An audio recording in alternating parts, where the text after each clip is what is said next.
Good afternoon and welcome to our Expedition 24 Spacewalk briefing. Russian flight engineers Fyodor Yurchikhin and Mikhail Kornienko are going to be going outside the station at 10:45 p.m. on Monday night.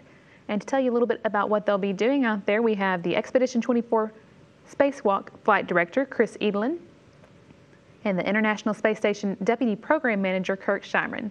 We'll let them start with some opening statements and then we'll take questions. Okay, thank you, Brandy, and good afternoon, everybody.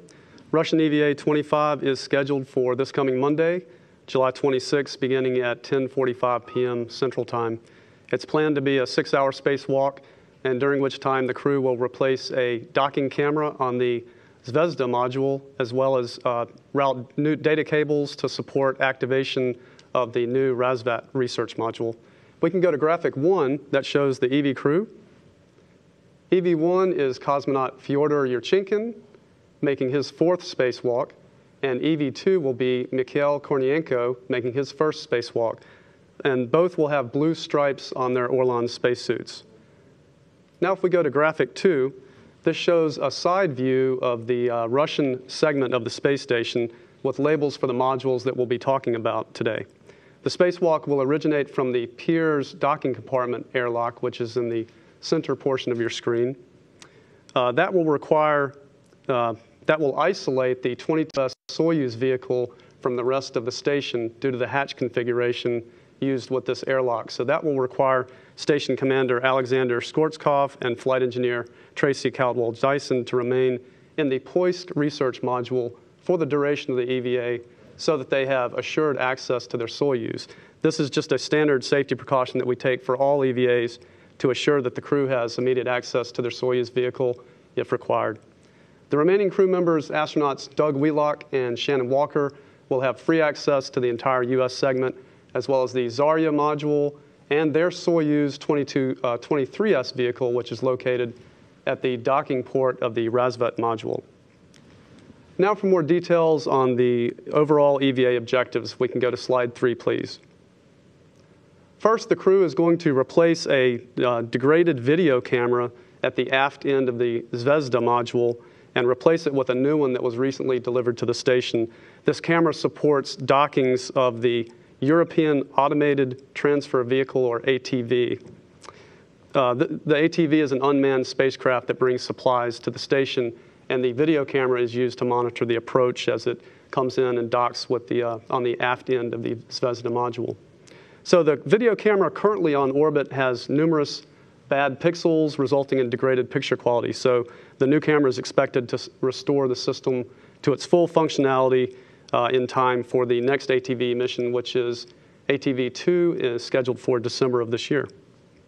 After a ground checkout of the new camera, the old camera will be jettisoned. It will not be brought back inside the station due to concerns that the insulation around the camera has degraded in the space environment and could result in fiberglass particles being shed inside the station, resulting in a breathing hazard for the crew. So at the end of the EVA, we will jettison the old ATV video camera.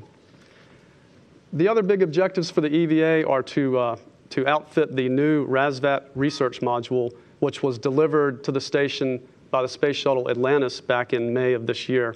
First, a cable bundle will be run from the Zvezda and Zarya modules to connect the Rassvet to the Russian command and data handling computers. Then a second set of cables will be run from Rassvet to Zarya to provide full functionality of the Kurs docking system to allow automated vehicle dockings of Progress and Soyuz spacecraft to the docking port at the bottom of the Rassvet module. Now we're going to go over the EVA timeline in greater detail, and for this we'll have an animation. We can go ahead and roll the animation. The spacewalkers are going to emerge from the Pirs docking compartment airlock, which is shown there on your screen in the lower portion. They will bring with them 2 cable reels containing the command and data handling cables as well as the Kurs cables. They'll also bring the new ATV video camera with them. They will proceed aft along the Zvezda module towards the very back end of the station. When they get there, they'll translate along the ring handrails to the ATV camera work site, which is adjacent to the 38P Progress vehicle shown docked on the aft end of the module. So the blinking square that you see there is the ATV camera. They will use a ratchet wrench to remove the connector. They'll take out the old camera, put the new camera in exactly the same location, and mate up the electrical connectors. And then they'll take the old camera and they'll translate back along Zvezda to the airlock. Now, while they're doing this, ground controllers in Moscow will be performing system checks of the new camera to make sure that it's functional before we jettison the old camera. So when the crew gets back to the Piers docking compartment, they will tether the old camera to an EVA ladder, leaving it till the end of the EVA. They'll retrieve their cable bundle reels and proceed up to the ball portion of Zvezda or Paka-O, and they will begin mating 4 electrical connectors of the command and data handling set of cables. And this will be about an hour and 45 minutes into the EVA when they get to this point. So again, they make the connections, and then they will also secure the cables with wire ties along handrails. And then they will proceed to the top side of the Zarya module and make their way towards the front side of that module, towards the US segment, stringing along the command and data handling cables as they go. The other crew member will also bring the Kurs cable reel with them, which will be used a little bit later in the EVA. So when they get to the front end of Zarya, they'll come down the ball or Ga'a portion of Zarya. They will set up their work site with their cable reel, and they will install ties for to hold the cables in place, and then mate the electrical connectors on the Rassvet module, which you see towards the lower part of your screen. That's the new module. So that will complete the command and data handling portion of the cable routing. The crew will also close the cover on the Rassvet docking camera and remove 3 bolts as a get-ahead for a future EVA task. Then the crew will come around to the port side of the station, and they will proceed to mate the Kurs cable to connect the Kurs passive antennas on Rassvet to the station computers, again to support automated rendezvous and docking on the new docking port on Rassvet. They'll make their way back along Zarya, bringing with them the 2 empty cable reels, and return to the airlock. And this portion of the EVA is expected to take about 3.5 hours total. So once they're back at the airlock, assuming that the checkout of the new camera is satisfactory, the old camera will be untethered. The crew will use the Strela crane foot restraint, secure themselves, and then they will jettison the old camera in a retrograde direction, opposite of the direction of travel of the station.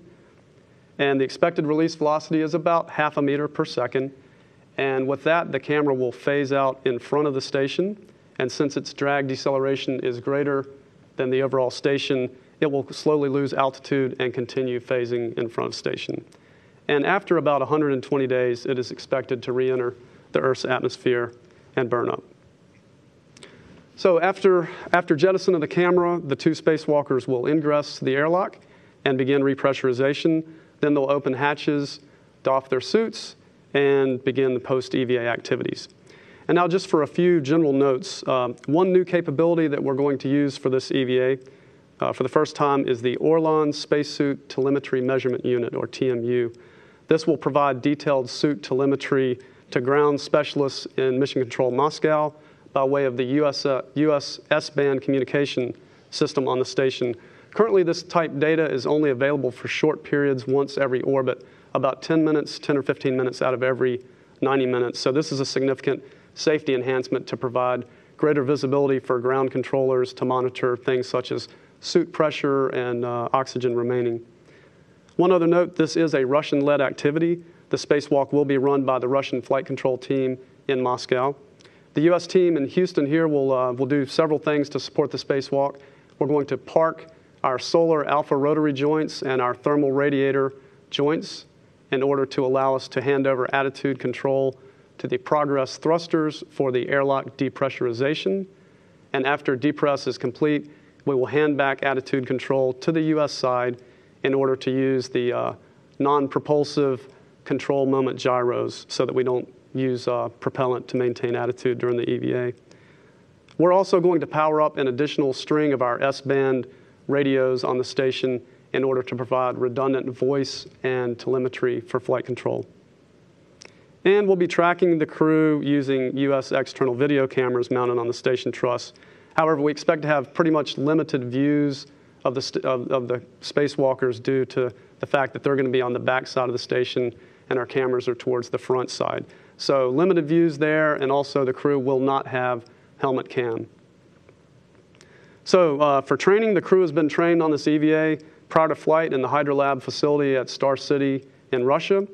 This week, they've been gathering the necessary tools and equipment for the EVA and reviewing procedures for the tasks that they're going to perform, as well as their suit procedures.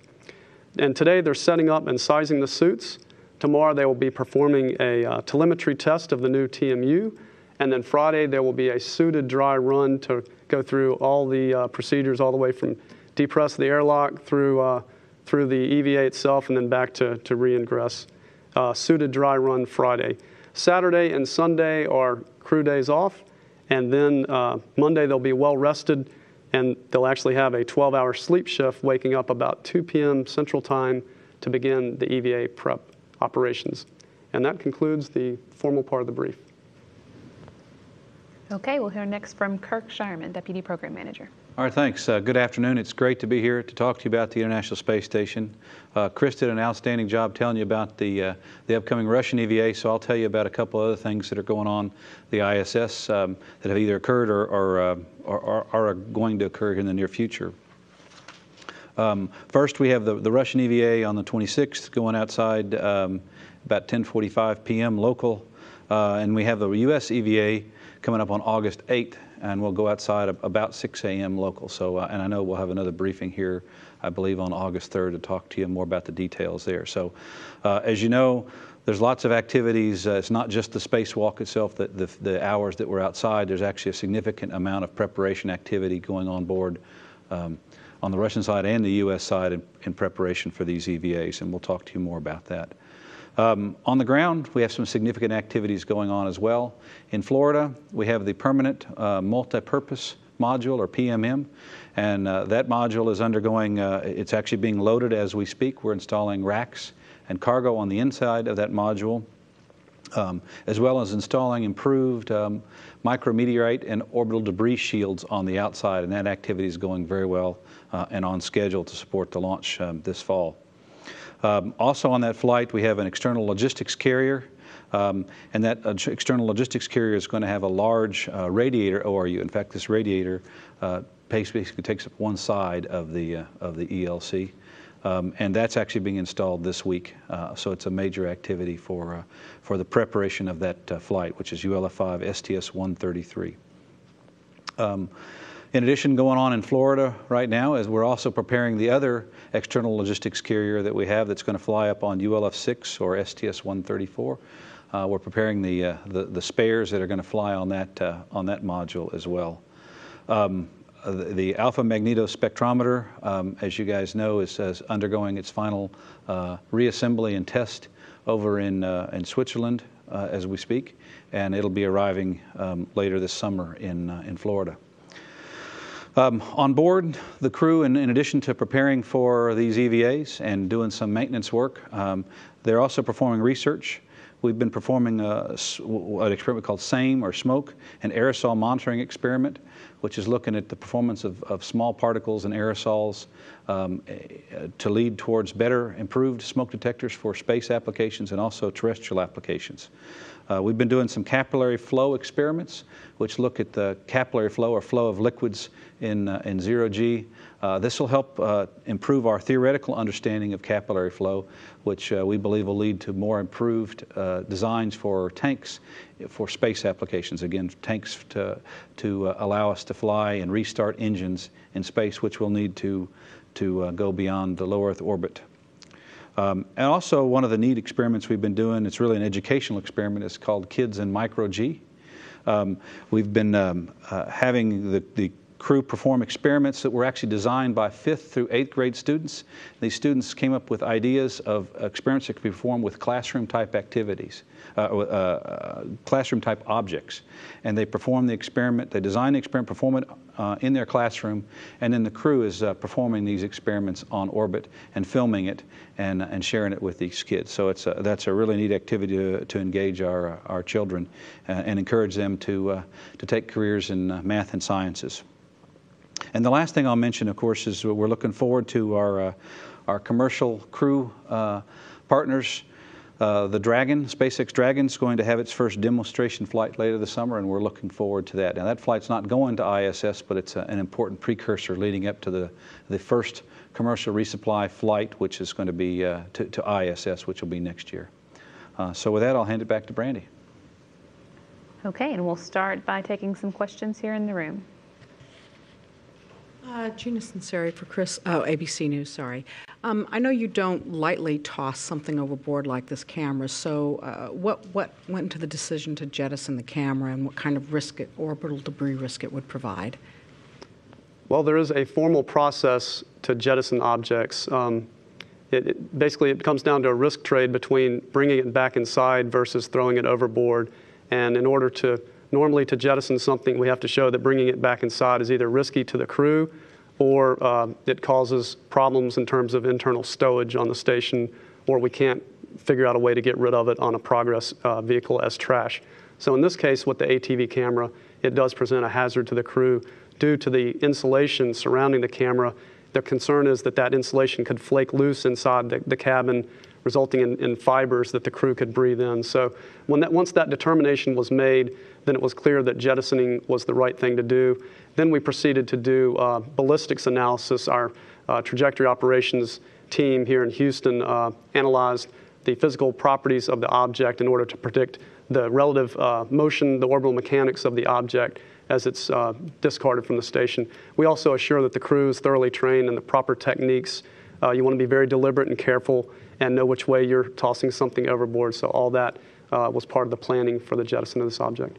And if I could add a little bit to that, we do have an official ISS policy on jettison activities, and this, which is we look at it well beforehand and do the ballistics, and then do this overall risk trade that Chris mentioned. And then the last piece of the risk that is not really an issue here, but in general we look at, is we actually based on the materials properties, look at the risk to the population on the Earth. So if a particular object were if we look to see if it would survive all the way to the surface of the Earth, and if so, what would be the risk of causing damage to people, or to property, or injury to people on the Earth.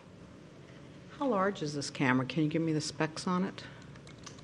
I don't have the specs with me now, but I can get that to you. It's it's approximately this size. Okay. Red box size, of course. Thank you. Mark Carreau for Aviation Week. I had a couple of questions. I wonder, in a big picture sense, this gives you 4 Russian docking ports. I'm wondering how important that is to the space station going forward, especially when the shuttle won't be available. And will this port also take the ATV once it's fully outfitted? So 4 docking ports are really important to us. Several years ago, we worked as a partnership and agreed that we needed to have 4 docking ports, in particular for this time frame, because we have to have 2 Soyuzes present, and in order to allow Progresses to come or an ATV to come, and have some redundancy, we really needed to have 4 docking ports. So it was really important from that perspective. Right now, the ATV really can only come to the aft end of the service module, and really that's our plan. The ATV carries a significant amount of propellant. Only a portion of it is transferable to the service module tanks and the FGB tanks.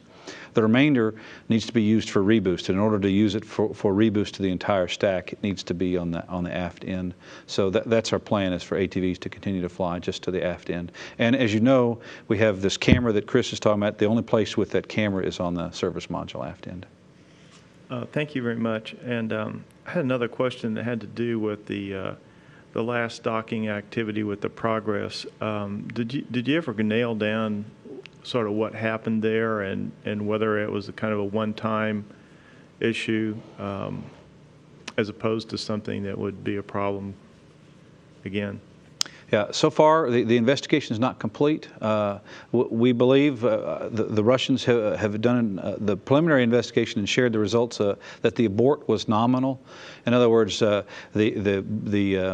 spacecraft lost link, not complete link, but link with this telerobotic operated panel. They had turned it on, it came on, and then it lost link for that for a specified period of time. If it hasn't regained link in that period of time, it performs, actually it goes to free drift, which means it turns everything off and just basically glides past ISS, and that's exactly what happened. So that part of it performed nominally. The question is, why did it lose link? We've actually performed 2 tests subsequent to that on that system, the telerobotic operator system, and it's performed nominally. So we don't know the root cause of that, and that's still under investigation. And we expect to hear more from our partners as they learn more.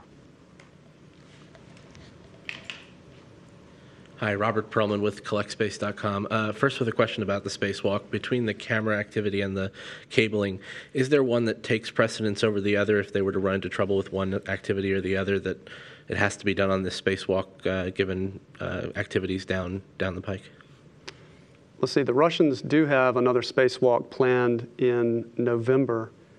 Therefore, they will have another chance at doing the camera task if it comes to that, because ATV is not launching until December.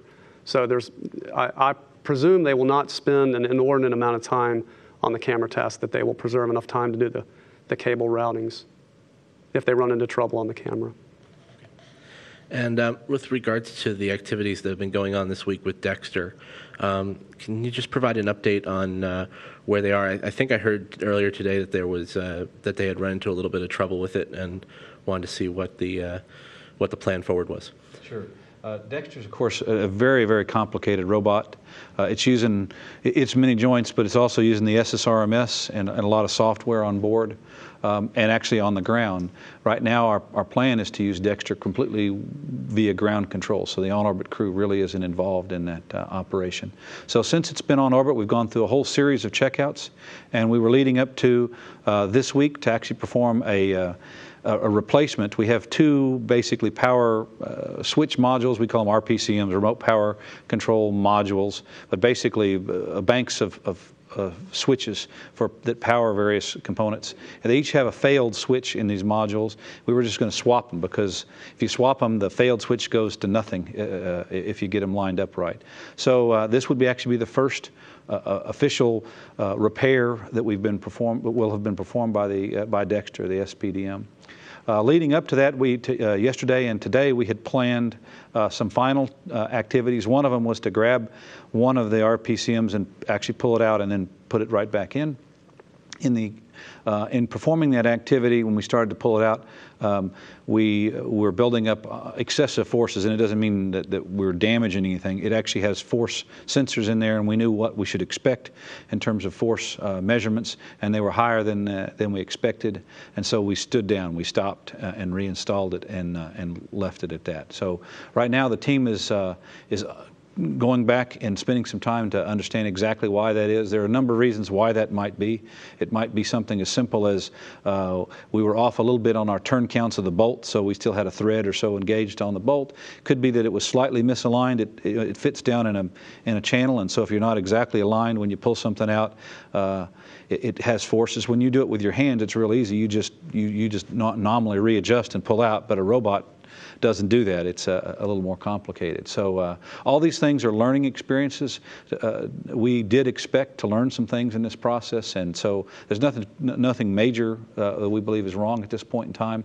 Because we have some other activities going on, of course, preparation for the Russian EVA, and we've also been spending a lot of time working on our oxygen generation system on the U.S. side. We've chosen to stand down for a few days.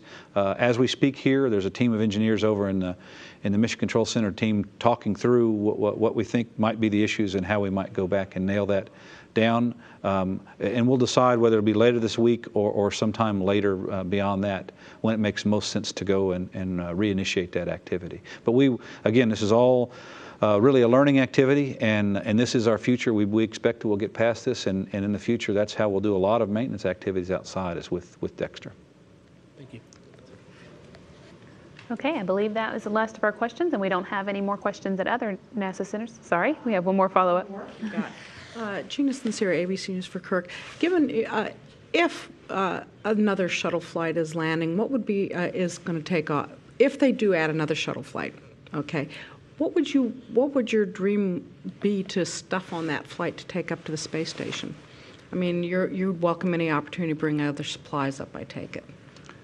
Sure, we're looking at what cargo today. We're looking at what cargo we would fly on that flight, and so it really depends on what's happening with ATV, what's happening with HTV, and what's happening with SpaceX and Orbital, and when those vehicles, the ones later on in 2011 and 2012, are going to show up, and that'll really drive what cargo we'd put on there. For instance, we'd do an assessment. If we think those flights are going to slip, we would look to make sure that, number one, that we're keeping the crew healthy, so we have sufficient supplies of water and basic human needs, those kinds of things.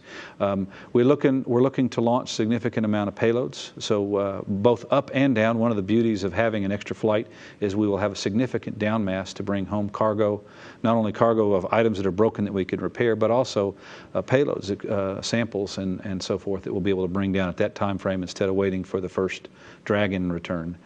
Those are the kinds of things. And then finally, any spares, and additional spares that we have to launch. We're still manufacturing spares to take us through 2015 and beyond. And so we'll have some additional ones that will have come off the assembly line that we would look to launch. So it's hard to say exactly what specific equipment we'd launch, but our philosophy, again, would be looking at when we think those other resupply flights will be, and then making sure that we meet our priorities. Number one, keep the crew healthy. Number two, make sure we have great research to go do, both up and bringing samples down, and then three, spares to keep ISS up there for the long term. Mark Carreau for Aviation Week. Could you kind of review where the Soyuz spacecraft are? I know one is at Rassvet, or the MRM. I'm not sure where the other one is docked right now. Let's see. Today we have one on MRM-1, and the other is on MRM-2. So Rassvet and Piosk, yes. I'm still trying to remember those names. And in fact, earlier there's a question about which is more important. The next one to go to Rassvet is actually in December as well. So we expect both those activities, having the camera and those cables, are important because both those the next use of both the service module aft and the MRM nadir is in December. Okay, I think that was the last of the questions, so we'll wrap up today's briefing. Again, Monday's spacewalk is set to begin at 10:45 p.m. Central Time. That's when flight engineers Fyodor Yurchikhin and Mikhail Kornienko will be heading out the door. Coverage of the spacewalk will begin at 10 p.m. Central as they begin to get ready for the spacewalk. And then we'll also be back here on August 3rd for a briefing to tell you about the next spacewalk by U.S. flight engineers Tracy Caldwell-Dyson and Doug Wheelock. That briefing again will be on August 3rd, and the spacewalk itself will take place on August 5th. In the meantime, you can tune back in at 10 a.m. Central Time tomorrow for the daily ISS update, and always, as usual, keep track of all activities on nasa.gov. Thanks so much.